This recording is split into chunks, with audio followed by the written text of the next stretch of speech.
नमस्कार दोस्तों, स्वागत है आपका हमारे YouTube चैनल आर के भक्ति में। भक्तों, आज हम आपको बुधवार के दिन सुनी जाने वाली गणेश जी की कहानी सुनाएंगे। कृपया उसे ध्यानपूर्वक भक्ति और भाव से सुने।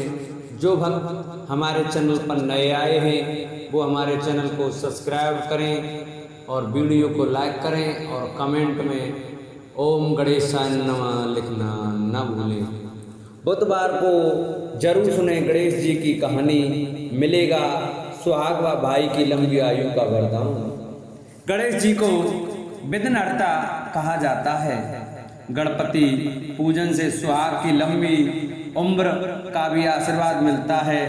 बुधवार के दिन गणेश पूजन के साथ यह कथा अवश्य सुननी चाहिए। भगवान श्री गणेश की पूजा हर पूजा से पहले की जाती है।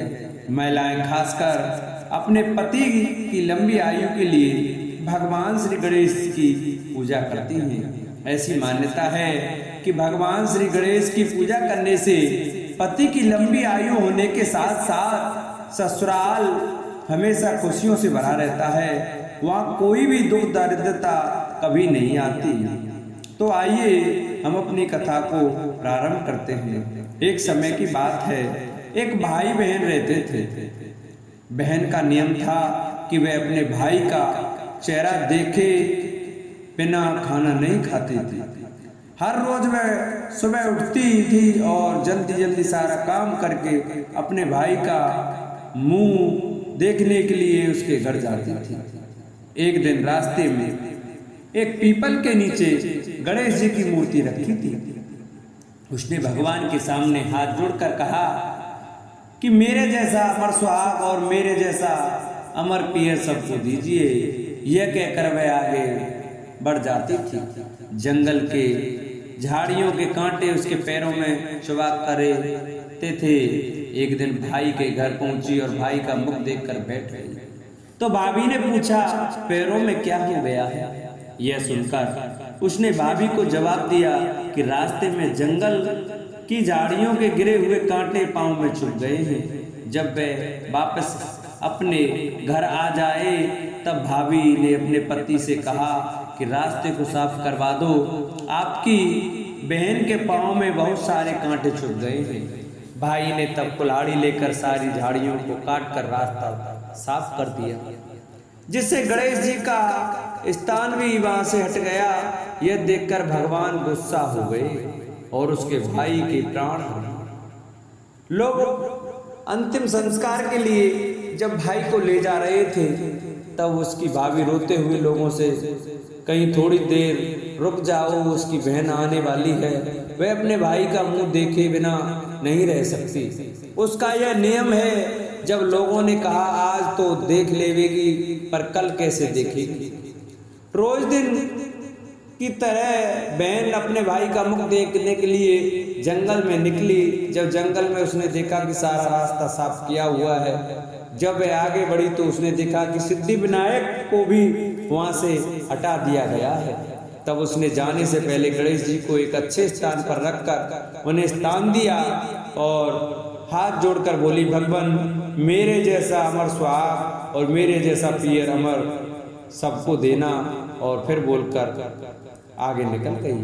भगवान तब सोचने लगे, अगर इसकी नहीं सुनी तो हमें कौन मानेगा, हमें कौन पूजेगा। तब सिद्धि विनायक ने उसे आवाज दी, बेटी इस खेजड़ी की 7 पत्तियां लेकर जा और उसे कच्चे दूध में घोलकर भाई के ऊपर छींटा मार देना, वह उठकर बैठ जाएगा। यह सुनकर जब बहन जब पीछे मुड़ी तो वहां कोई नहीं था।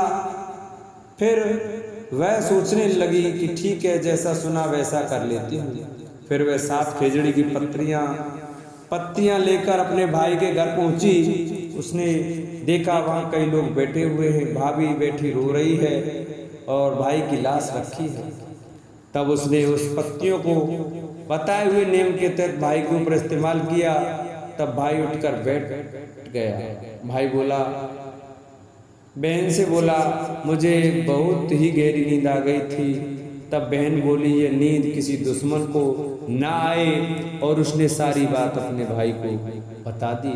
बोलो सिद्धि विनायक गणेश भगवान की जय।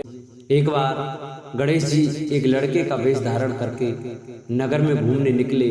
उन्होंने अपने साथ में चुटकी भर चावल और चुल्लू भर दूध ले लिया। नगर में घूमते हुए जो भी मिलता उसे खीर बनाने का आग्रह कर रहे थे। बोलते माई खीर बना दे। लोग सुनकर हंसते। बहुत समय तक घूमते रहे मगर कोई भी खीर बनाने को तैयार नहीं हुआ। किसी ने ये भी समझाया कि इतने से सामान से खीर नहीं बन सकती, पर गणेश जी की तो खीर बनवानी ही थी। अंत में एक गरीब बूढ़ी अम्मा ने उन्हें कहा बेटा चल मेरे साथ में, तुझे खीर बनाकर खिलाऊंगी। गणेश जी उसके साथ चले गए। बूढ़ी अम्मा ने उनसे चावल और दूध लेकर एक बर्तन में उबलने चढ़ा दिया। दूध में ऐसा उफान आया कि बर्तन छोटा पड़ने लगा। बूढ़ी अम्मा को बहुत आश्चर्य हुआ, कुछ समझ में नहीं आ रहा था। अम्मा ने घर का सबसे बड़ा बर्तन रखा, वो भी पूरा भर गया। खीर बढ़ती जा रही थी और उसकी खुशबू भी फैल रही थी। खुशबू से अम्मा की बहू की खीर खाने की इच्छा होने लगी। उसने एक कटोरी में खीर निकाली और दरवाजे के पीछे बैठकर बोली ले गणेश तू भी खा, मैं भी खाऊं और खीर खा लूं। बूढ़ी अम्मा ने बाहर बैठे गणेश जी को आवाज लगाई बेटा तेरी खीर तैयार है, आकर खा ले। गणेश जी बोले अम्मा तेरी बहू ने भोग लगा दिया, मेरा तो पेट भर गया, खीर तू गांव वालों को खिला दे। बूढ़ी अम्मा ने गांव वालों को निमंत्रण देने गई। सब हंस रहे थे। अम्मा के पास तो खुद के खाने के लिए भी कुछ नहीं है, गांव को कैसे खिलाएगी। पर सब आए। बूढ़ी अम्मा ने सबको पेट भर खीर खिलाई। सभी ने तृप्त होकर खीर खाई, लेकिन फिर भी खीर खत्म नहीं हुई, भंडारा भरा ही रहा। हे गणेश जी महाराज, जैसी खीर का भगोना भरा रहा वैसे ही हमारे घर का भंडार भी सदा भरे रखना। बोलो गणेश भगवान की जय। जिन भक्तजनों को हमारी गणेश भगवान की यह कहानी अच्छी लगी हो वो हमारी वीडियो को ज़्यादा से ज़्यादा शेयर करें। जिन्होंने चैनल को सब्सक्राइब नहीं किया वो चैनल को सब्सक्राइब करें, वीडियो को लाइक करें और कमेंट अवश्य करें।